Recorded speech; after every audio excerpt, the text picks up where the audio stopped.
Alright guys, we're going to talk about some of the myths and truths about this platform. Guys, hit that intro. Welcome everybody back to Boost Emotion, guys. Good morning, good afternoon, and good night. Thank you.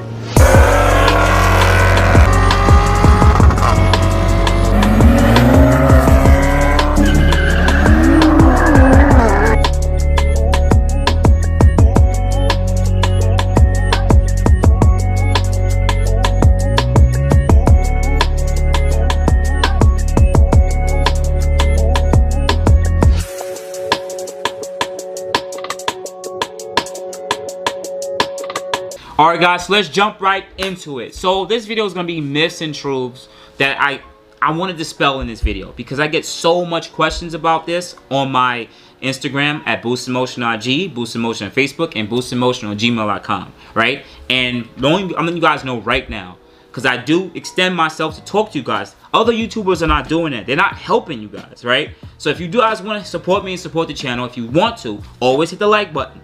Number 2, if you want to do a little bit more, you can buy some merch. The Teespring account is below. You can order t-shirts. That's going to have different, designs and stuff on it.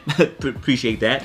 Also, some of you guys say, I don't want to buy merch. I hit the like button, but I want to do more. You guys buy me shots, drinks, chicken wings, gas money. I have a money sign, Cash App, Boost Emotion. Literally, if you want to donate to the channel. All this stuff is in the bio. Also, if on top of that, if you want to buy car parts, you can actually go in my bio and purchase those car parts. And when you purchase from those Amazon, eBay links, that actually helps the channel too, because I get some kickbacks, small amount of kickbacks from eBay and Amazon when you purchase from those links. So that's another way that you guys can support the channel, because you're going to spend money regardless, right? So anyways, let's move forward. So the number one myth or truth that I want to talk about is the JB4 warranty friendly?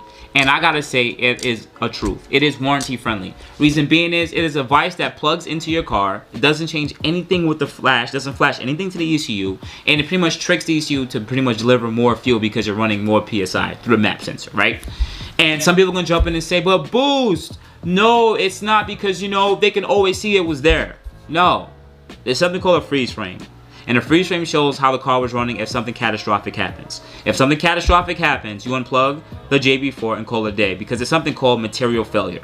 So if the turbos decide to go, at which we'll talk about that later, you'll unplug the JB4, takes 2 minutes, and call it a day. Some people don't like that because they think that that's you're being fraudulent and stuff like that. If you guys don't like that part, I understand.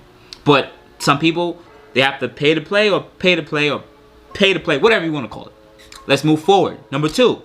Is the JB4 going to blow my motor? No, it's not going to blow your motor. In a way, I would say it won't. And here's why I got to say what I say. I got to say that's a myth. Reason being is, if you keep your motor lubricated, you do the proper maintenance on your car, and you don't beat on your car, the JB4 will be perfectly fine. So here's why I say that.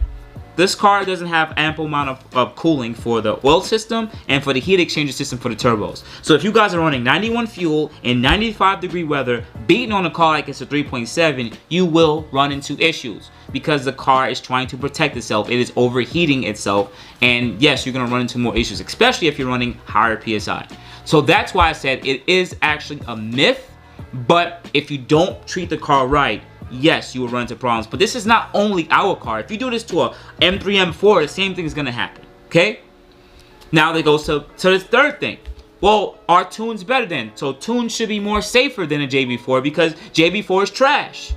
You guys love saying that, right? But I've had both platforms, so I know what I'm talking about.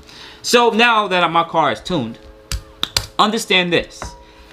When your car gets tuned, you flash the ECU. Now you're making changes to the ECU itself. Now they're going to make changes to timing and a few other parameters of the car. They're pretty much pushing the car more in, I would say, an optimized zone to get the most amount of power. What I have to say about this is this. You're actually stressing the car more, because you're going to be more prone to running into knock. Here's why I say what I say. Because you're making changes to timing. And timing is only relevant to, guess what? The elevation and area and the fuel you're using. So if you get tuned, and let's say very cold air temperature, 40 degrees outside, and you got tuned on that, your car is gonna run a lot slower in the warmer months. It don't have to be hot summer months and hotter months. Reason being is, guess what? Your timing was adjusted for the air temperature at that time. But now that the car has an aggressive timing chart, when you go to 90-degree weather now, it still has that aggressive timing. So now it's always going to remain flat, because guess what? You're running into more knock. The car isn't going to run as good in the summertime as in the winter. So I always actually recommend that you actually get the car tuned somewhere around the fall season. But anyway, that's my opinion. Also, what I want to add is, when it comes to tuning a car, all these tuners are not created equal. So you're going to have one tuner that's going to get it right, and you have another tuner that's going to give you a lot of check engine lights, a lot of problems, and your car isn't going to run right, because they just don't, they're not getting it down. I've had people DM me at my social medias, and what they have said, they switched tuners, problems went away. So it comes from experience, so understand that, okay? Anyway, move forward on top of that. Will the ECU, will my warranty get voided if I tune my car? I would say this is subjective. Here's why I say this. Remember, you're flashing the car's ECU, so you're rewriting it. But this motor and transmission been out so long that guess what? Guess what? Infiniti doesn't really care. Here's why I say that.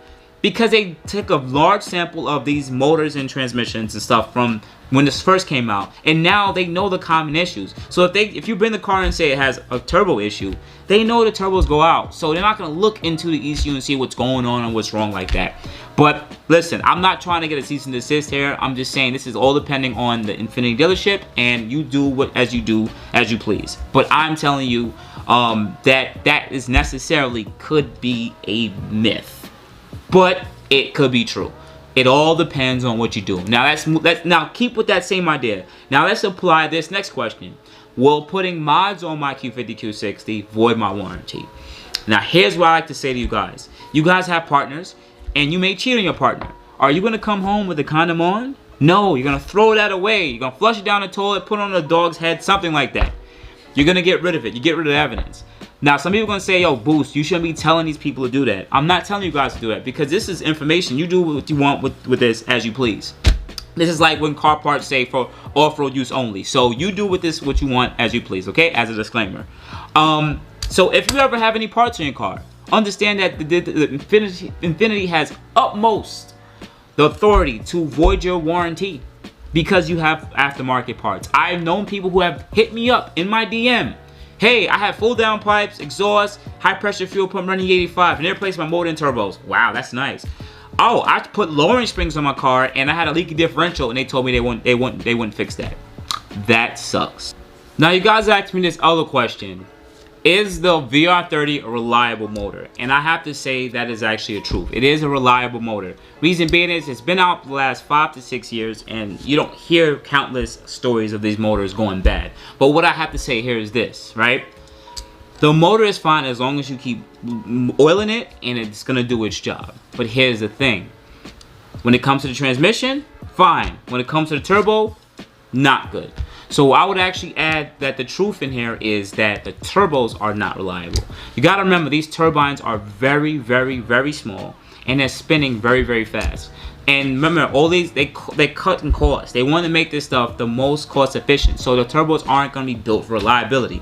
So longevity wise, the turbos will go at some point. So if you're looking to purchase a VR30, Q50, Q60, or whatever platform in the future that may have it, understand that these turbos are very small, they spin really quickly, and they're cheaply made. So you're going to run into issues, and yes, it is truthful. The motor is reliable, that's the truth. But a myth is thinking that the turbo is going to be reliable too. No, that is actually false. They will need to be changed at higher mileage.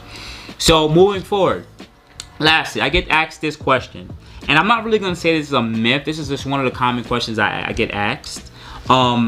If I had to choose between the 3.0T or the 3.7, which one should they get? And guys, it's not really no myth or truth here. Get the car for its use. If you guys want to modify the 3.0T, you want to modify the car and make it faster, that's your prior prerogative. You get a 3.0T Sport or even a Red Sport, and you modify that car because you know that it's going to be faster than 3.7 regardless, right? For relatively cheap, a lot cheaper.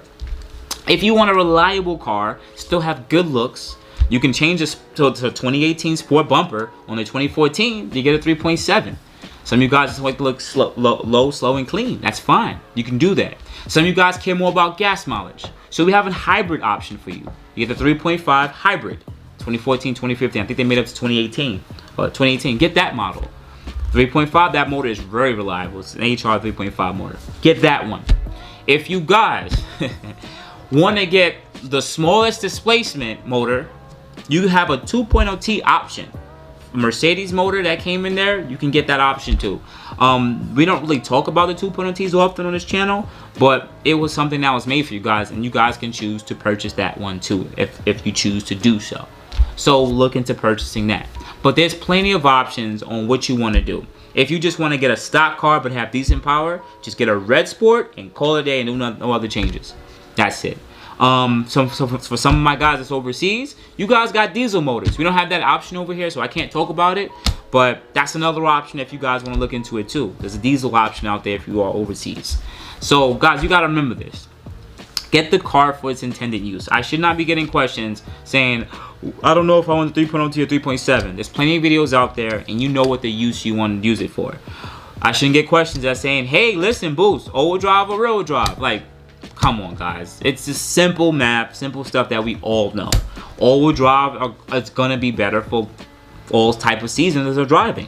If you are in certain areas where you want to have a rear-wheel drive car and you can do road racing, or you're not gonna experience snow often, get rear-wheel drive. It's up to you, you know. But knowing that my channel has continued to get bigger and bigger and bigger, I realized a lot of these common questions are coming pretty common, and I have a lot of plethora of videos that I talk about a lot of these different information. So I just want you guys who made it to this part, just hit the like button, and don't take it the wrong way if you guys hit me up and ask me a common question. I send you the video link, because yo, I can't take the time out of my day to answer almost all these questions with a regular day job and whatever else I'm doing in my life for just simple information that's already out there with a simple Google search or a simple search bar button on YouTube. This is why I put this content out there. And I do like that you guys ask me questions. Sometimes you guys ask me questions that are different that I never got to answer, and that's when I will make a new video about a new topic or something that we don't know nothing of. That's actually pretty good. But moving forward, once again, guys, if you want to support me, support the channel, hit the like button, comment below, hit the bell notification. When you subscribe, hit the all. Also on top of that, I have a Teespring account below that sell merch. You guys told me to make a Cash App. I made a Cash App at boostinmotion ING, boostinmotion. And if you guys want to contact me, boostinmotion ING on Facebook and boostinmotion@gmail.com. Otherwise than that, guys, you have a good morning, good afternoon, good night. Thank you guys so much. Let's continue making these videos. See you in the next one. Thank you everybody for watching. Do appreciate you guys. Love you guys very much. You can also check out the 2 links I posted for some of my other videos.